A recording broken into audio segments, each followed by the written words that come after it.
Today's episode of the Nick Taylor Horror Show is brought to you by Diabolic DVD. For almost 20 years, Diabolic DVD has been the source for horror, cult, and weird cinema to customers around the world. Diabolic offers a one-stop shopping experience for all of your favorite labels, including Arrow, Synapse, Vinegar Syndrome, Severin, Mondo Macabro, Blue Underground, 88, and many more from all corners of the globe. So whether you're looking for the definitive version of Suspiria or trying to upgrade your crusty old DVD of Cannibal Holocaust, Diabolic is the owner-operated small business choice you've been craving. Shop online at diabolicdvd.com. That's DIABOLIK DVD.com. We're also brought to you by Deadly Grounds Coffee. It's the #1 choice of horror fans worldwide. Nothing starts your day or night better than a delicious cup of Deadly Grounds. Whether you're hunting ghosts or fighting the next zombie apocalypse, any one of Deadly's 30-plus roasts will bring you to caffeine nirvana with the richest flavor you've ever had. Whether you're craving their Hellhound Roast, Witch's Brew, Devil's Night Roast, or Sinful Delight, order online at getdeadly.com for easy and safe shipping right to your door. We know that once you go deadly, you won't go back. Join the deadly revolution today. Be bold, be different, be deadly. Deadly Grounds Coffee. Coffee to die for and zombie approved. Get some at getdeadly.com.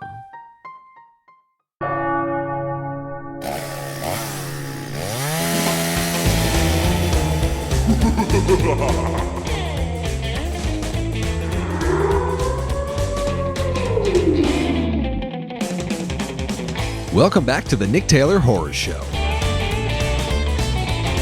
Keith Thomas is an American writer and director who made his featured directorial debut with The Vigil from IFC Midnight. The Vigil tells the story of a young man in emotional recovery after fleeing from his Hasidic community, who is then called upon to perform an all-night vigil over the body of a recently deceased man in his widow's apartment. Everything is going fine until the young man realizes that the house is the host of a malevolent spirit. The Vigil was a great film. I personally love supernatural horror, but it's rare to see ghost movies that build upon Judaic mythology, which is what really allowed The Vigil to stand out as a very unique entry into supernatural horror. That plus its very poignant human drama made this a really exciting and just fresh film. In addition to The Vigil, Keith is also directing the remake of the Stephen King classic Firestarter under Blumhouse, which is really, really awesome. I talked to Keith all about the making of The Vigil, lessons learned from his directorial debut, Firestarter, as well as Judaic demonology. All this and so much more on today's episode of the Nick Taylor Horror Show. Now, strap in and enjoy this conversation with Keith Thomas. Keith, how's it going? Good. How are you? I'm doing good, thanks. Doing really good. So really enjoyed The Vigil a lot. And I feel like there's this whole new... I was reading one of the other interviews that you did, and somebody mentioned that there's this whole other kind of Conjuring universe potential with Jewish mythology and Jewish demonology. And I was my dad was Jewish, so I had I definitely, it was part of the upbringing, but there are elements in Judaic mythology that I was not aware of, and it sounds like with this movie you're just scratching the surface. Yeah, no, it's great to be here, and for sure there's a deep, rich, kind of super ancient sort of side to Judaism that most of the population who are kind of more, I would not necessarily secular, but kind of more involved in the secular world, don't know about or don't see. And kind of in the more insular Hasidic community or the ultra Orthodox religious community, right, there's a ton of stuff that's there that hasn't really been translated in English or that people just aren't that aware of. Wow. So how did you get aware of these elements of Judaism?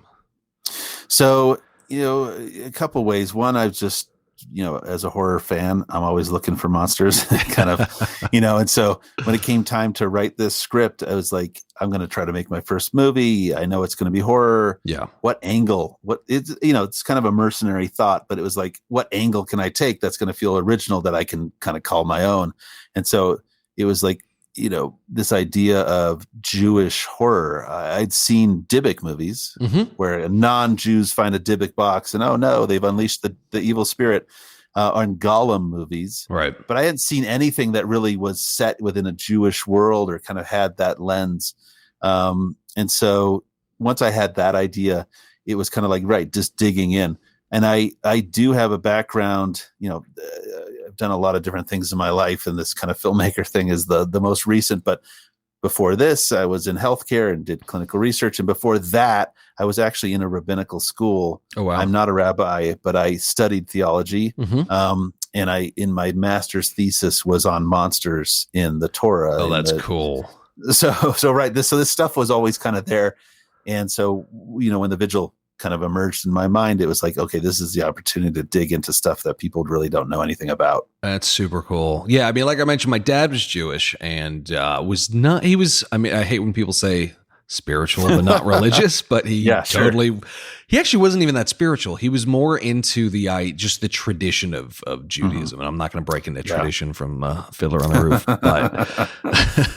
but he was just strong traditions where, right. It's the whole, a lot of people who are not religious, they still have like a Passover Seder. Mm-hmm. It's a great meal. You're going to have matzo ball soup and stuff. I mean, that's why not. Exactly. And so, there's a lot of that culturally kind of Jewish stuff that a lot of us grow up with and know. And I didn't kind of grow up very, in a very observant sort of, household. But once I started digging into it and kind of spending more time in kind of the more religious communities and aspects and kind of both exploring it on my own, but also just, picking up these bits and pieces and kind of studying the text. And, Judaism's not a very superstitious religion. Mm-hmm.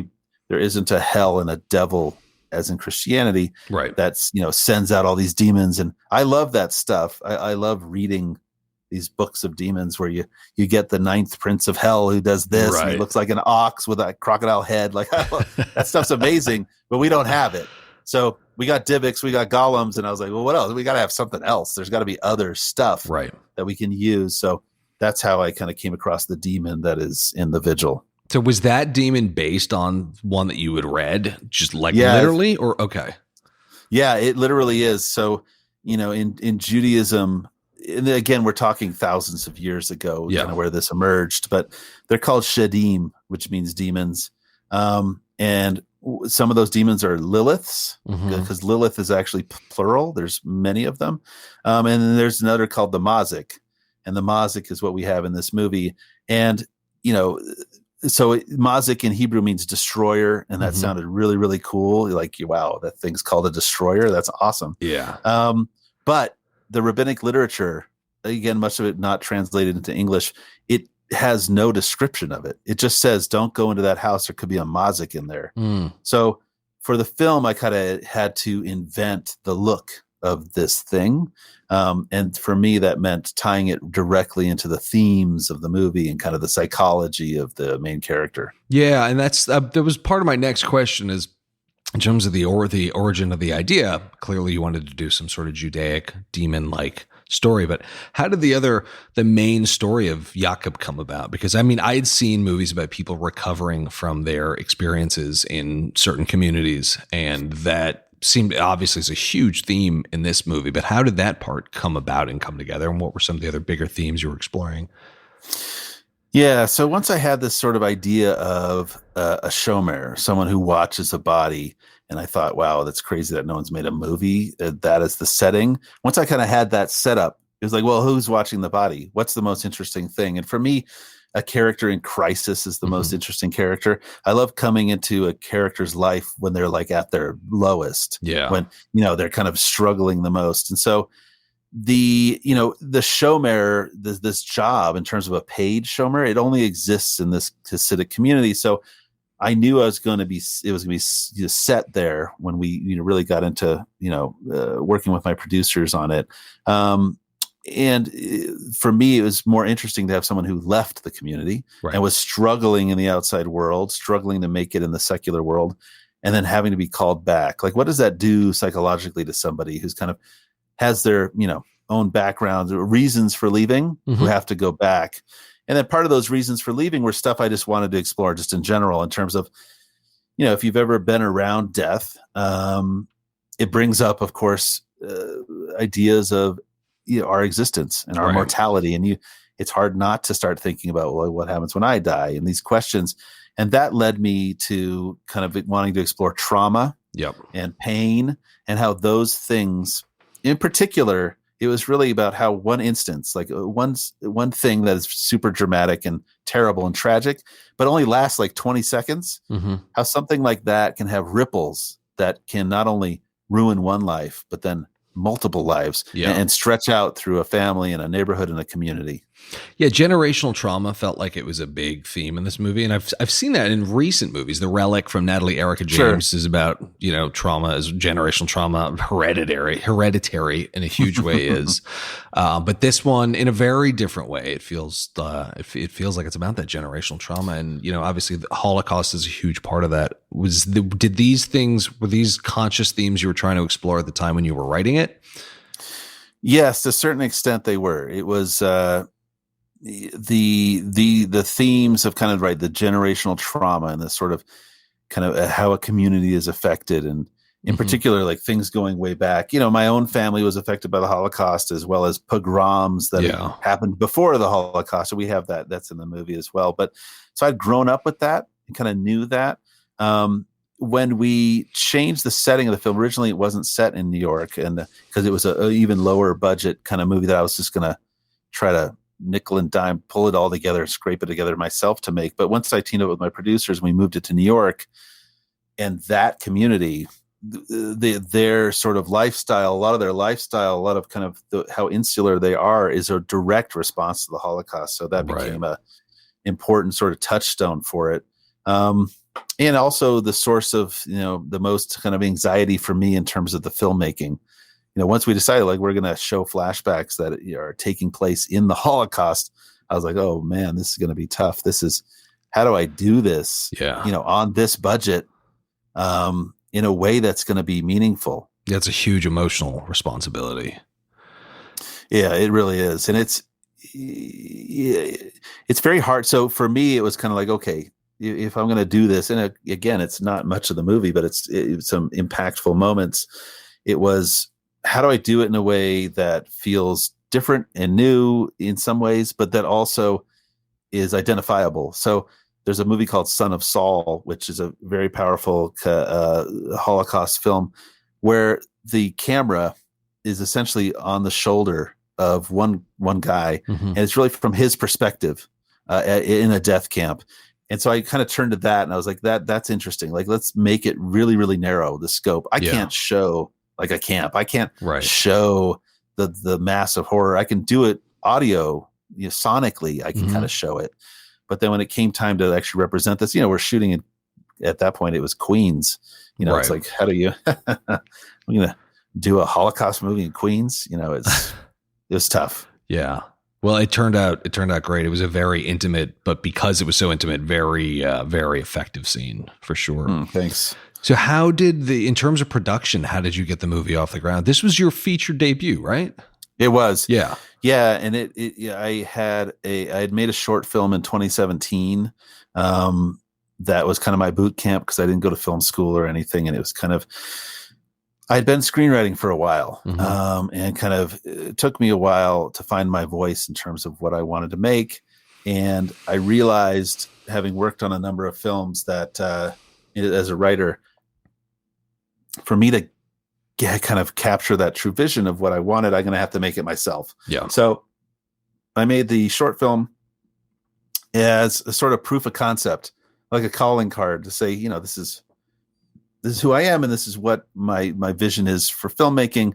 And I was lucky enough that it worked, in the sense that I was able to meet people, and make headway on, bringing a feature film to life, which became The Vigil.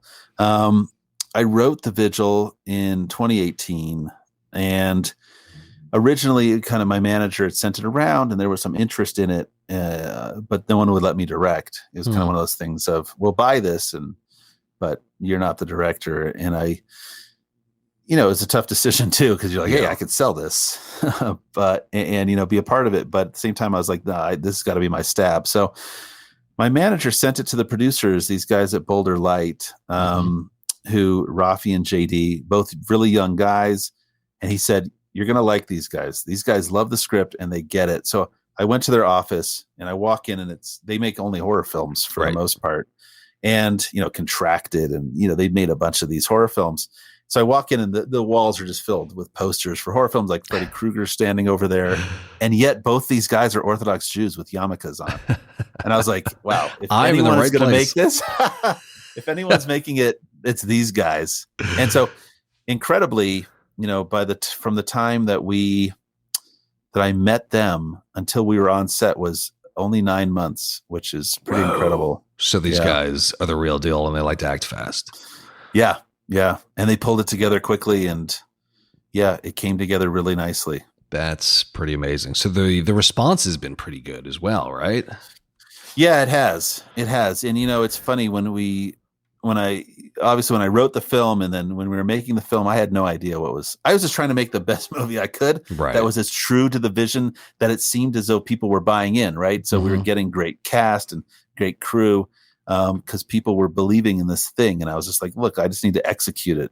Right. If I can execute this, then that's great. I kind of got, that's all I could hope for. Yeah. And then, to have it premiere at Toronto was just massive. We never expected that. And then getting distribution, and the response it's been incredible. And I guess it's kind of at the right time when people are interested in this sort of stuff and looking for horror films like this. And then also a testament to my, the team in terms of like giving it their all and really making something that I felt was true to what I wanted. Mm-hmm. That's amazing. And congratulations on that. And thanks. It's probably a good a time as any to talk about how this led to Firestarter. How did that come about? So the right people saw the Vigil on the festival circuit, and here we are. I'm sure I'm oversimplifying it, but how did the opportunity to direct Firestarter come about? Yeah, it's a fun story in that, so the Vigil premiered in Toronto in September. I go to Fantastic Fest every year, as I did till the pandemic, but and love Fantastic Fest in Austin, and I was there and just checking out films, just hanging low, and I got a call from my manager that Blumhouse wanted to meet, that they'd seen the Vigil and they wanted to meet. So I said, okay, sweet. So I went out to LA, and I kind of went into that meeting thinking, what am I going to pitch? You got to go in, you got to have something to pitch. So I had my ideas, and then also thinking, well, what else did they have? Like, what could they have that they might be interested in me for? Yep. Firestarter was definitely not one of the things that I had thought of. But then when Jason said, hey, Keith, I got an idea. How about I want you to do Firestarter? It was huge, right? It's one of those huge moments where not only was it a book that I loved and one of the first King novels that I read, but it was something that I really was passionate about, just in general, just as a story. It's kind of one of King's, it has this sort of psychic power. It's like Carrie in the sense that it has these psychic powers. It's about, involves drug studies, which is what I did for a job. Right. So there are a lot of interesting parallels. And I felt like we could make a new adaptation that was going to be, both deliver on what the book promised, and maybe the original film didn't, but at the same time take it in a fresh new direction. And then when I read the script by Scott Teems, who wrote the upcoming Halloween Kills, and he's done a bunch of stuff, and he's amazing. The script just blew me away, and it was pretty much at that moment I was like, yeah, I got to do this. So, it was great that Stephen King watched The Vigil, and it was huge. It was one of those moments of, it's a good feeling. A year after we made the film, to kind of have that sort of response, it was huge. That's so cool. Well, I'm sure a lot of details are under wraps, but what can you tell us about Firestarter so far? Yeah, I mean, we've got a great cast. Zac Efron's, officially been announced as Andy McGee, and we've got Michael Greyeyes, who'll be playing Rainbird, which is, he's an incredible actor as well. So I'm really, really psyched about the cast. I can say that, the Firestarter that I wanted to make and the Firestarter that both Blumhouse and Universal want to make is very intense. It's very visceral. It's very emotional. If you just want to see a movie about a little girl who, melts people from the inside of their head out, or, burns through, walls of people, you're going to see that. If, however, you also want to see a film about, this really intense, very emotional sort of family dynamic, you're going to get that too. It's really rich in terms of exploring. I think in a lot of ways we're taking more time to explore what maybe the original film didn't, in terms of how do you parent a child who can do this? How do you, I think all of us, as a parent myself, you struggle with both, parenting a child, but also letting them become the person they're going to be, right? On their own and finding their own way. What if their own way means becoming a monster? How do you deal with that? What do you do with that? And, and you take that sort of pressure cooker situation, and then you have people after them, and you have this whole scenario of, essentially everyone wanting to capture this little girl who's to them a weapon, becomes really intense. And we're really diving into that aspect of it. That's super cool. Yeah, I feel like some of the most compelling horror comes up with real ethical equations, as well as gets into real personal drama. And I feel like the intertwining of the two, delivering good scares while also creating a compelling emotional drama, it can be a really difficult dance. And I thought you did it beautifully in The Vigil. To go back to The Vigil, what was the approach for that in terms of writing? I mean, it was very emotionally poignant, but it was also very scary. And I always am thinking, the scares were legitimate and they were not jump scares, which I was, jump scares are just becoming taboo these days. But, it was legitimately frightening, but also very heartfelt. And it hit a lot of emotional chords and was deeply resonant from the perspective of, trauma, generational trauma, things like that. So, how do you intertwine all of that on a narrative that works and doesn't feel overburdened with, a story agenda, if that makes sense? No, yeah, it does. And it was tricky. It's kind of a hard needle to thread in that, right? You kind of want to have the best of both worlds. So, and it was something we had a lot of discussions about, me and my producers, in terms of they're like, Keith, how do you see this success? Is it an emotional movie and that's the success? Or is it a scary movie and that's where the success is? And of course, I was like, I want to try to do both. I want to try to hit both. But they are, right? They're different kind of sides of things. Scares, in terms of manufacturing them and kind of how you develop them and build them within the production and then post-production, they're their own thing. They're very technical.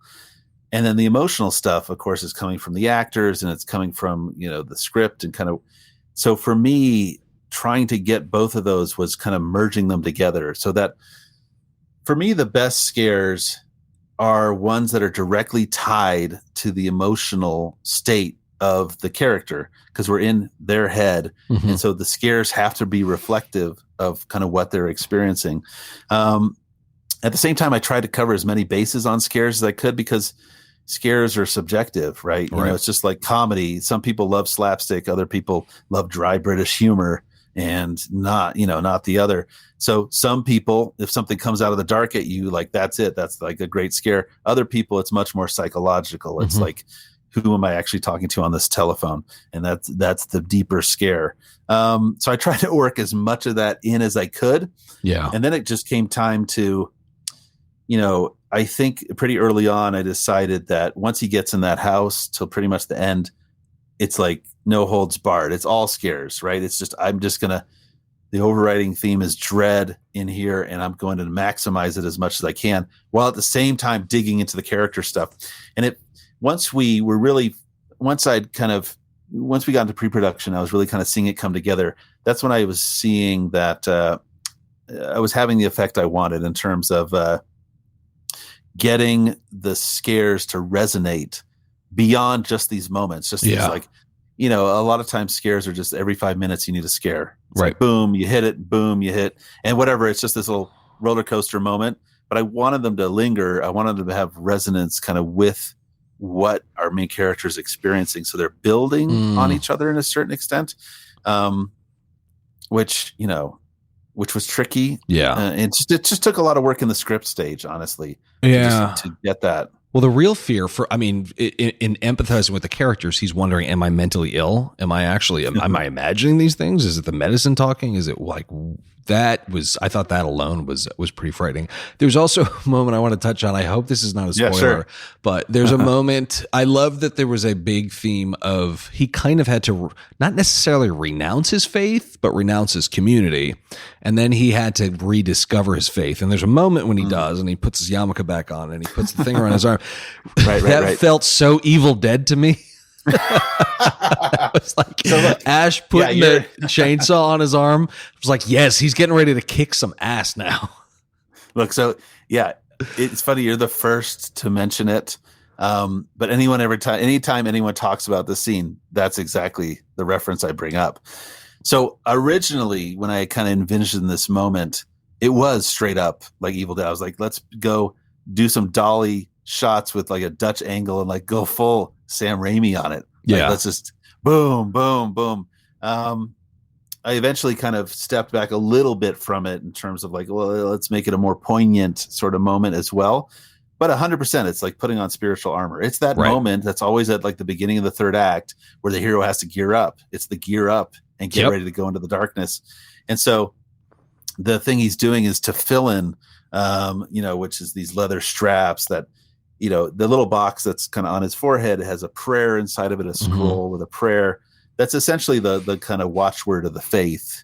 There is only one God, the kind of monotheistic thing that Judaism, is central to Judaism. So there's the kind of, you're supposed to bind it as a sign upon your hand and before your eyes. And so this is a literal representation of that.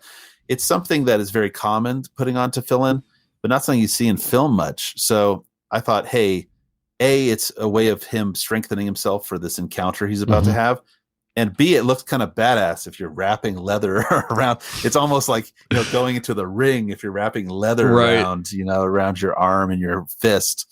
So yeah, I'm glad you got the kind of, that Evil Dead moment, the Ash with the chainsaw thing was like such a, it just was always there. It was just always there in the background of that scene. I'm sure it can't be helped after a while.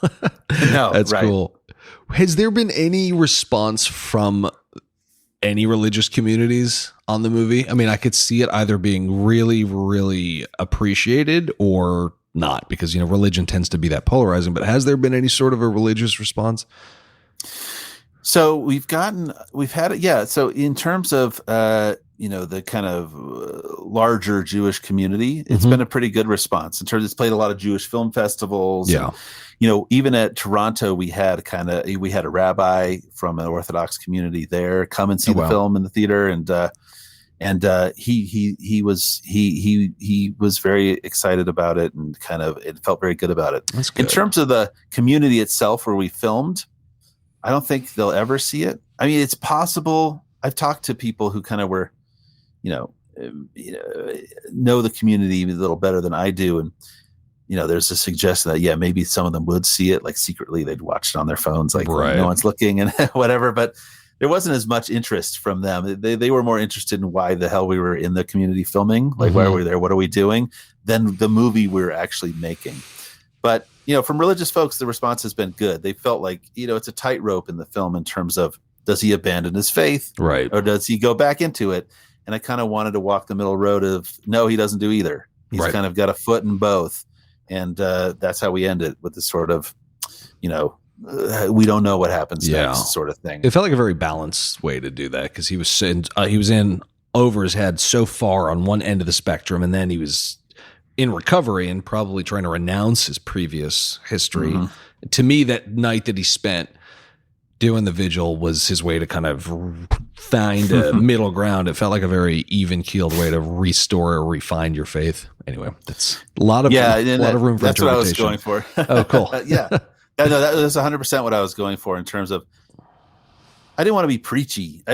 I wanted to position this as it's a horror film, and I wanted to just, have people experience this thing and not necessarily come down on one side or the other. Like, if you're facing these evils of the world, you need to go back to your faith, and that's where you're going to find solutions. That's not the answer. No. It's also not that you need to strip everything away and go completely the opposite direction.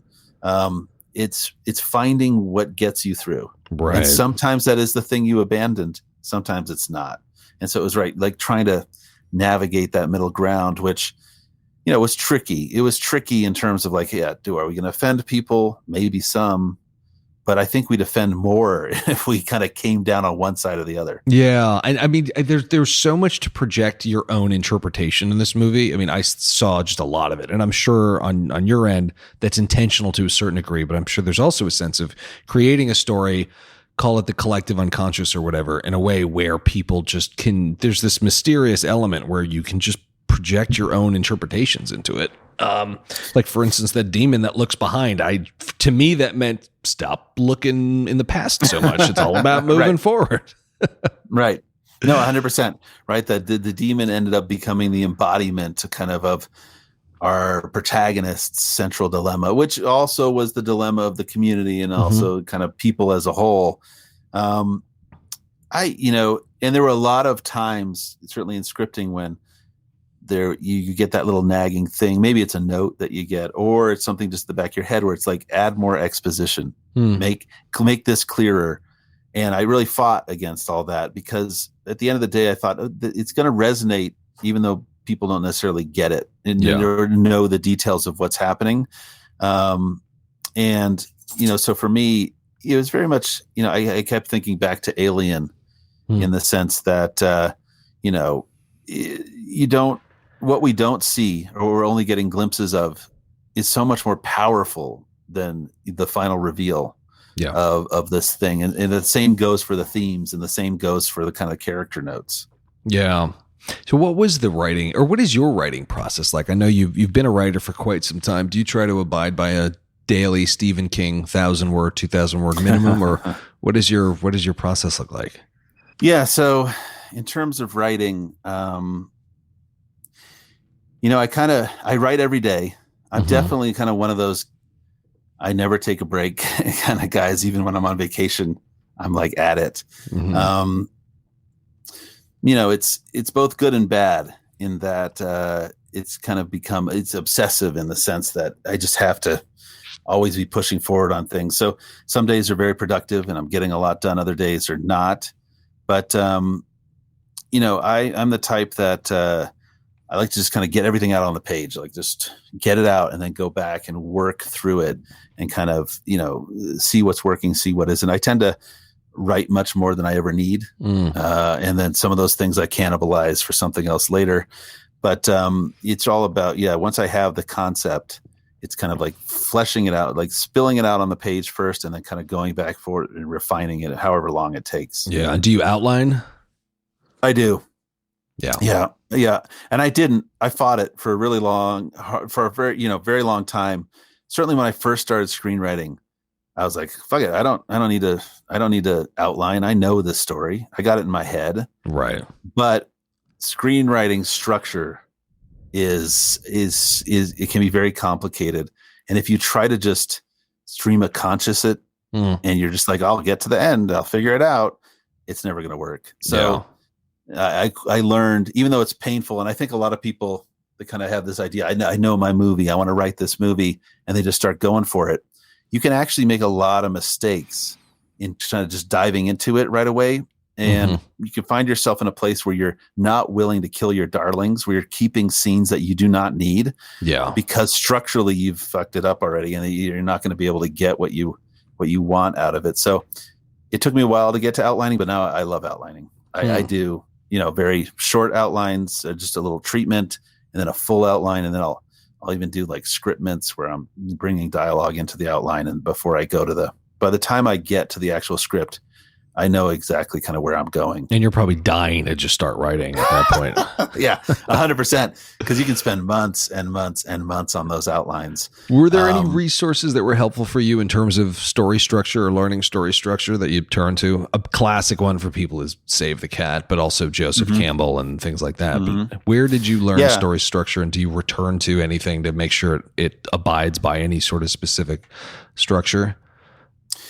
So I think I had read, a lot of the books, Story and Save the Cat and these sorts of things.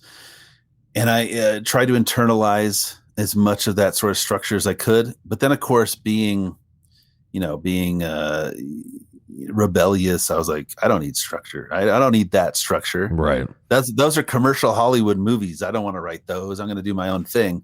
And of course, I failed miserably trying not to do the structure.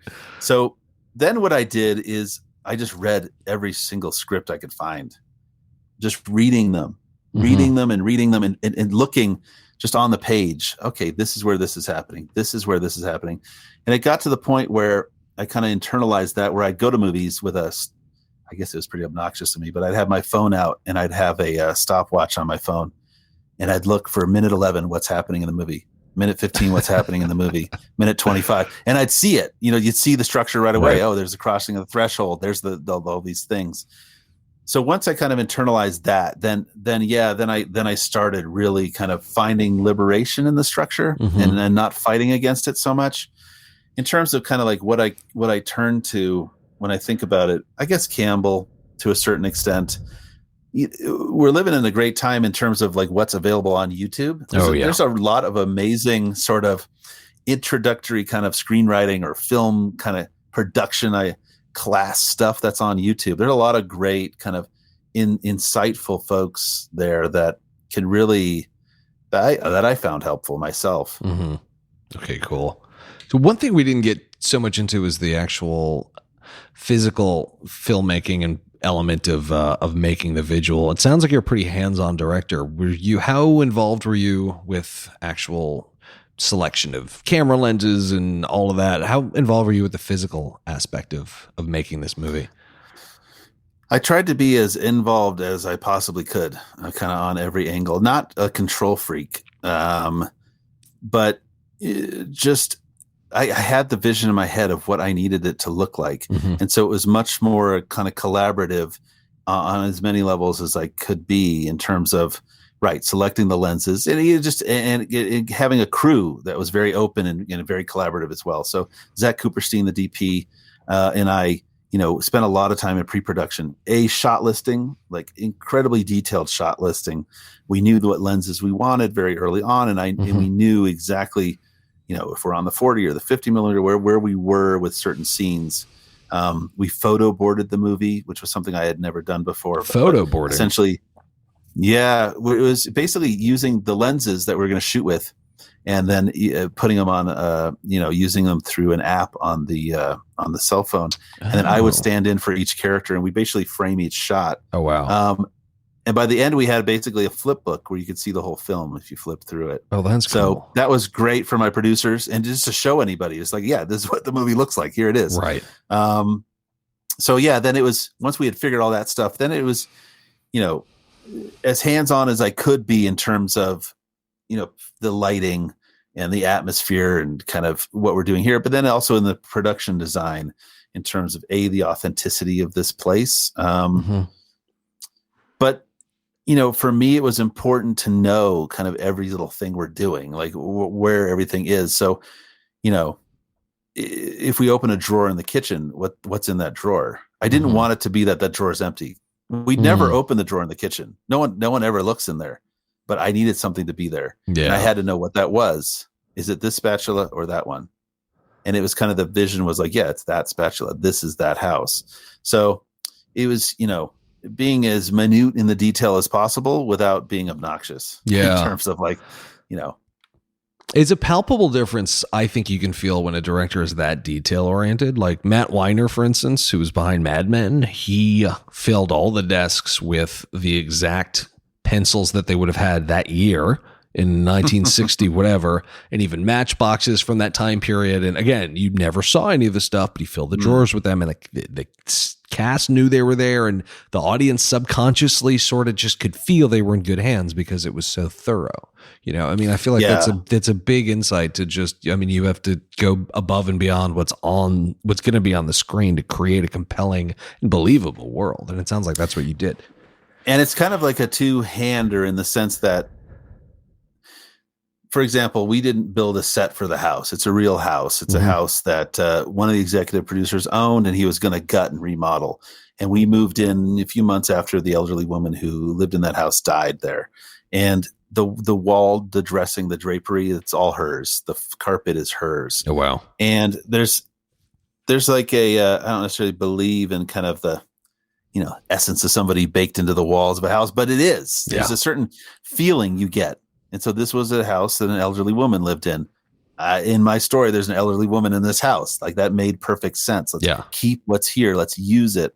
The other side of that, outside the atmosphere and the kind of the feel that you get from a real place, was for my actors, the performers, for them to feel as surrounded by authenticity as possible. Mm-hmm. So that when Dave is in that chair and he's looking over the wall, there's stuff you don't see in the film, but I didn't want him to look over there and see a blank wall, right, or there's a curtain, that immediately for him is like, he's an amazing actor. He wouldn't have taken him out of character, but it was important that we had all that there. And the same goes for him. He and I had a lot of conversations early on in terms of what's in his pockets. We're not going to see it again, but like, what does this character carry with him into this situation? Right. Does he have a lucky penny? Is there a key to his apartment? Does he have a pen? Because you always need a pen. Like, what's in his pockets? Is there a receipt? Where's that receipt from? Where did he stop on the way here? What was he getting at the grocery store? Was he getting a Twinkie? Which, of course, what is all that stuff? And so once we figured that out, I don't know, it just adds a certain level of richness. You also, if you do that work up front, you don't get into these situations where there's some sort of change and you need to see something and no one knows what's there, where they haven't figured it out. And then you're behind the 8 ball and everyone's kind of confused. And, the more you can flesh that out, the better. Yeah, that makes a ton of sense. So last few questions here. I mean, this being your feature debut, were there any big lessons that you learned from this experience that you'll carry on with you on your next project? Yeah, I think for me, on the short film that I made, I was as hands-on as possible. It was kind of like my film school, like my boot camp, and everything that could go wrong did in a 2-day shoot. In terms of, I lost my first DP the first night because his wife went into labor early. Oh, wow. So I had to scramble and find a new DP in 3 hours. Whoa. It was insane, especially here in Denver. And then my key grip got kidney stones, had to go to the ER. Oh, hell. It's just, that sort of stuff.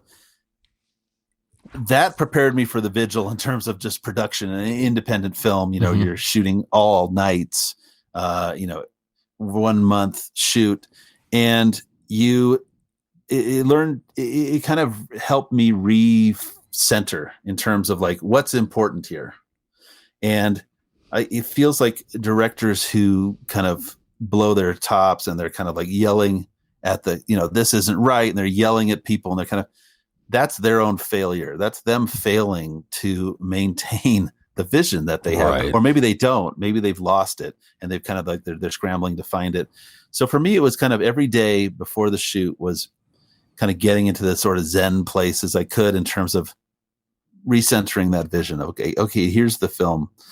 And here's how I want to approach it. Here's how I'm going to talk to people. Here's how we're going to collaborate. I want this to be a very open, very safe, very friendly set that people are happy to come back here. No one's dreading coming back the next day, even though they're exhausted. That they're all working towards this same goal, that I'm clearly sharing the vision of what this is for them so that they're invested. That was something that that really worked. And I felt, really strongly about kind of coming off the film, and something that I feel is going to be very important kind of moving forward. Whatever predict, as long as everyone around you not only gets what we're going for and feels it's important, because if someone's like, oh, this guy doesn't give a shit about what this is, why should we, then you'll start seeing the quality go down. But if everyone's kind of invested and believes that what you're talking about and you've seen clearly what this is going to be, then they're going to kind of, as long as they believe it, they're going to follow along. And that's how you get movies made. And I think it's fascinating that you have sort of almost a meditation type practice where you recenter your vision of the film every day on set before people arrive. Because I think that obviously when you're in the throes of production and things do start going wrong, it's so easy to just say, forget it, or we'll fix it in post. And sometimes you don't, but it's so easy for those details that were in your head in the very beginning to drift away. But to maintain that, I think, is critical, both for yourself and to communicate. that phrase, "we'll fix it in post," is like my worst nightmare. That is like, that means I completely fucked up and something went wrong.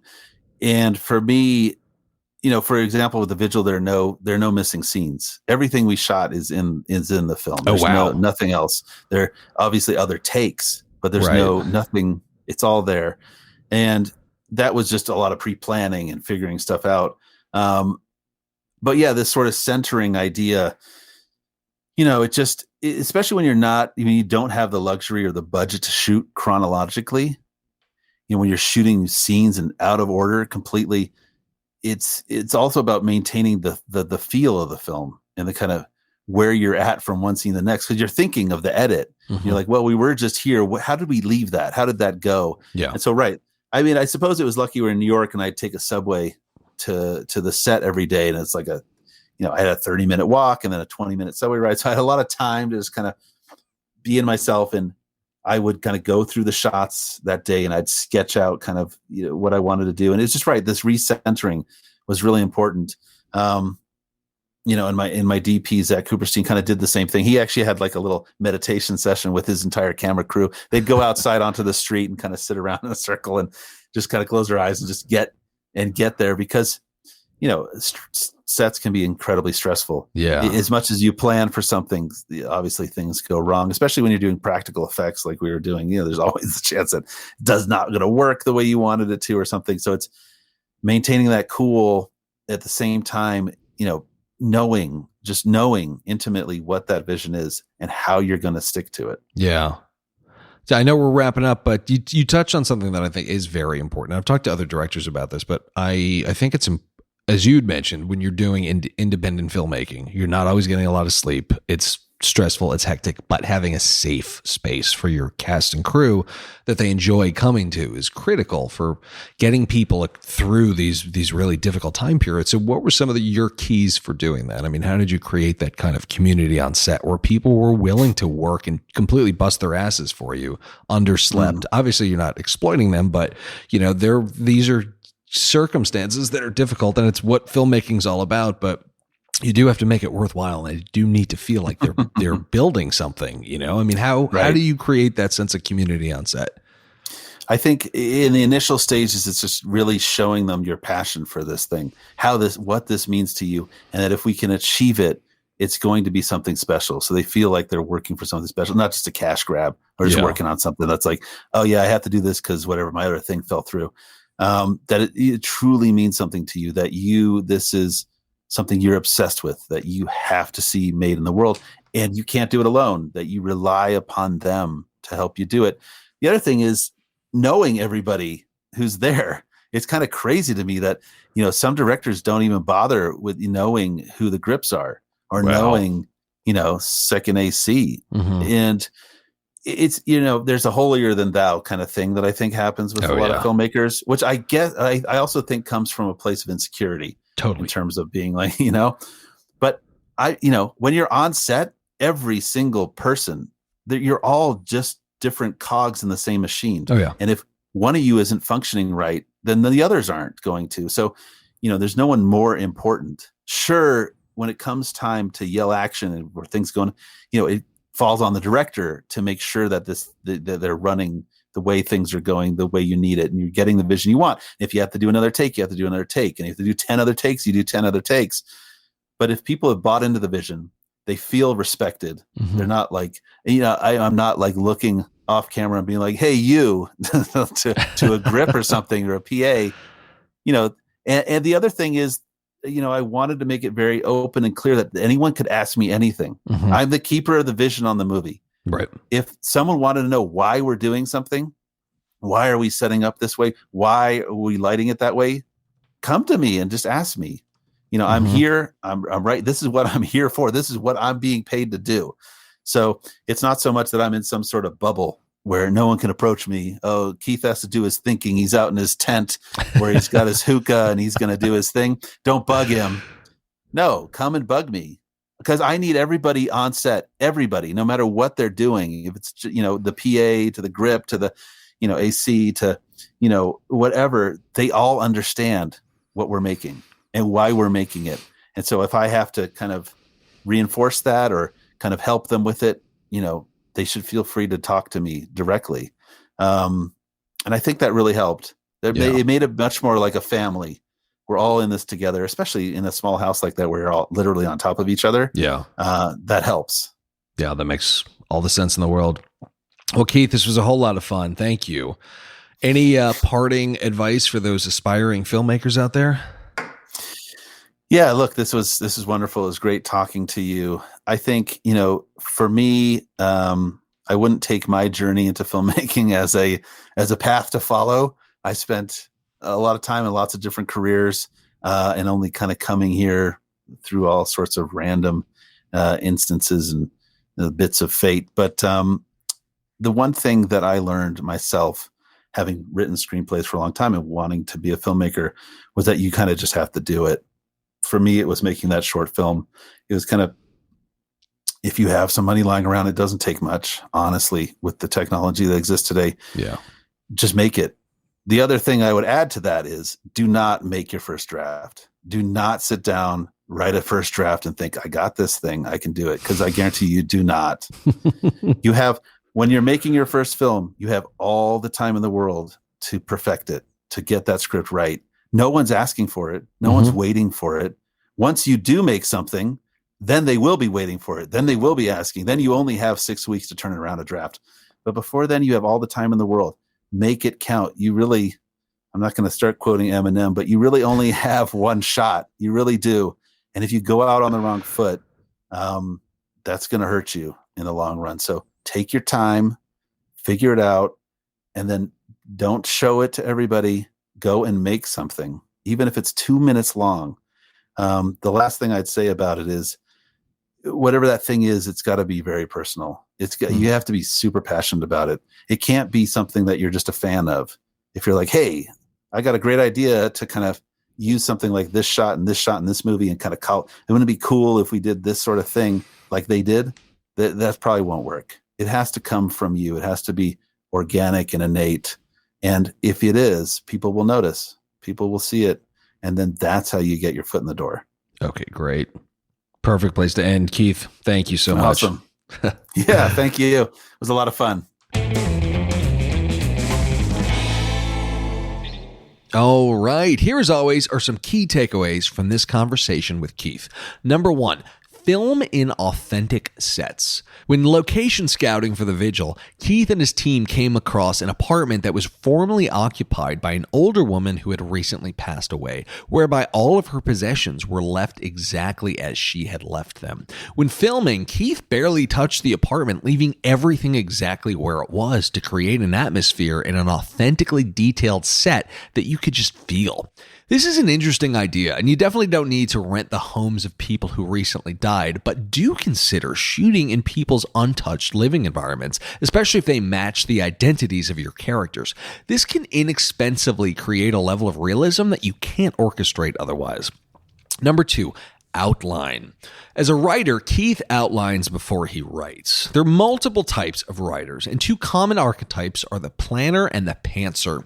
The planner outlines everything from plot to story, character arcs, details, and dialogue, whereby the pantser takes a basic idea and begins writing immediately, allowing the story to unfold on its own. The term pantser comes from writing by the seam of your pants.